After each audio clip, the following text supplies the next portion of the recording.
It's my feel-good breakfast show. Welcome back. It is your feel-good breakfast show, Expresso on S3. I'm in my fitness clothing because, yes, we are shredding for the wedding, and it's all about a wedding bonanza today. It's going to be a whirlwind show this morning.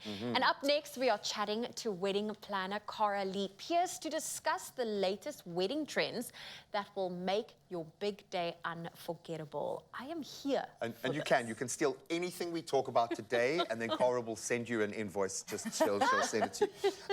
Thank you for being here. I know you must be getting busy now because we're moving into the season. Very. Can I just start with maybe a drop mic moment here and say if there was one tip, just if someone's going to take something away from today, the whole show, as someone who has a front row seat and deals with the repercussions often of these decisions, what's your one top tip going into the wedding planning phase?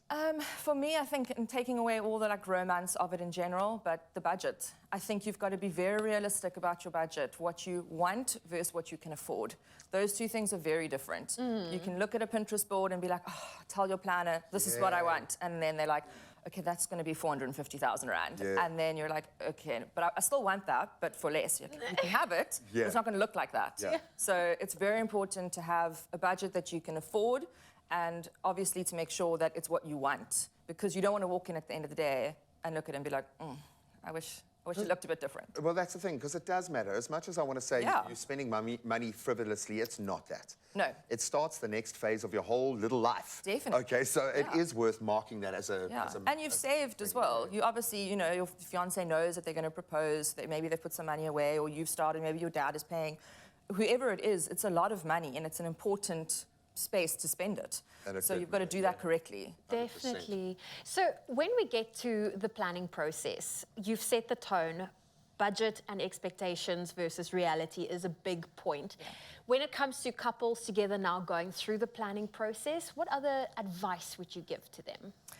I would say in general, I think everyone will have a different thought process on this, but I think it's really important to do the wedding that you want to do. You're going to have a lot of opinions going through. The mom's going to say something, your bridesmaid's going to say something, your best friend's going to say something, and you feel that you have to take everybody's opinions on board. And you can be like, thank you so much for that, I really appreciate it, but you can put it aside as well at the same time. The day is about the two of you. So at the end of the day, it's your money, you're spending it how you want to do, you're having the people that you want there. To have everyone that your parents say, or whatever the case is, it's not going to be... Your parents aren't going to divorce you if it doesn't go according to plan, you know? And I think people, if they really care about you and love you, they'll understand maybe it's too expensive to have your 150 pax wedding that you wanted. Maybe you should have a 50 pax wedding and have everything that you wanted to do for yourselves. I think your choices and your opinions matter more than anybody's. Oh, completely. And then drag people into that experience. I think that's where we were so blessed, and I will be forever grateful to my wife's dad. Had literally been saving money since she was born for this moment, because it matters so much to her, but also to them. So I was gifted an amazing day, and it was a smaller group, but a longer experience. We got so much more out of that. So much about the wedding hinges on the venue. Yes. What are some of the big trends when it comes to wedding venues? What are South Africans loving at the moment? I think in general, you'll always get the small handful of people that want to get married at the beach. So that's always going to be an option, but it comes with massive logistics. So, you know, there's wind, there's rain, there's permits. It's a separate venue, It's a whole separate thing. So for me personally, I do a lot of international clients as well.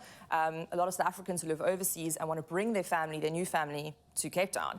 It's always going to be a wine farm. Franschhoek is huge, Stellenbosch, it's Wellington. It's plug and play. It's just perfect. The views are amazing, there's lots to do, there's great places to show the international guests as well. So it's great for our economy as well. So Stellies, Franschhoek, Robertson. Robertson. Beautiful areas. Now, I want to know from you, Cara, I know that the wedding dress and every girl has an idea or been dreaming about how she pictures her dress or dresses. But when it comes to trends, what have you noticed, and perhaps, you know, for the brides-to-be can incorporate some of those trends, or perhaps stick to the vision that they have for themselves? What would you say are the trends? First of all, I would say the bride needs to try on more than one style of dress. Often people will pin a certain dress and they will be like, this is the one for me, and then they try it on. They're like, okay, no, Oh, that for wasn't sure. really what I was thinking. So definitely trying a whole lot of different styles, but I think for us, we're looking at a lot of like dropped sleeves, soft lace, beautiful sleeves in general with lace that kind of doesn't, you can't really see it, looks like skin, and all of a sudden lace appears. And then convertible dresses where you can have more than one look. So you still have the same dress, but maybe a big tulle soft skirt for the ceremony, then you take that off for the reception, you have like a sleek dress. Cocktaily vibe in there. And lastly, I'm going to say pockets. Pockets, Yes. 100%. Pockets. I have them in my wedding dress, and they are the best thing ever. Yeah, and just, if the bigger dress is there for the majority of the time that you're standing, just think about the shoe option there, because you might be able to hide something. Thank you so much. I know you sit in quite a stressful gateway in most people's lives, and a lot of that then gets put on you so that we don't have to feel that stress. So thank you for being that human shield to all of the madness. But the bottom line is, I think from my own experience, do what matters to you. Give the husbands a voice, not too much voice because they aren't built that way generally, but do what you want to do because it's your day. As I said, the rest of your family ain't going to divorce you. Your cousins will be fine. It's your husband, it's your partner that you need to look after. Zoe, go and do get ready the for shredding for the wedding. I think it is worth understanding that it is an experience. It's an event that needs to be lived by everyone who is experiencing it. So think about that journey and how you bring people into your little love bubble or your space. And that rests on not how much you spend, but how much you care and how much you're willing to bring those people into your space. So thank you so much for creating these beautiful, safe places for us to get married and start that next phase of our life. But of course, there is a bit of prep to get done in the meantime. And maybe for you, it's getting the shredding done for the wedding. So let's get back on that train. Good luck, sir.